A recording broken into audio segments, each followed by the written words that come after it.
Welcome back to the channel. In this video, I'm going to walk you through a simple step-by-step guide on how to send money from Revolut to bank account.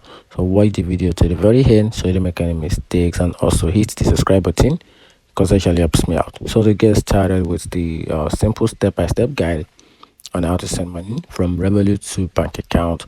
So the first step is to launch the Revolut app on your mobile device. So once you launch the app, then log into your account using your account credentials.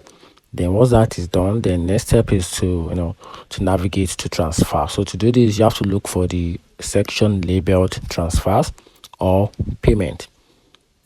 From there, you have to initiate a new transfer. So to do this, you have to tap on an option like send money or new transfer from the tab.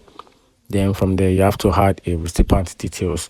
So to do this, you have to choose a bank recipient or a similar option and enter the recipient bank details as prompted. Then from there, you have to enter the amount. So to do this, you have to specify the amount you wish to send. Then once that is confirmed, you have to review and confirm. So to review and confirm, you have to double check all details for accuracy, then confirm the transfer. And that's how to send money from Revolut to bank account. Find the video helpful, turn on the notification button and subscribe for more.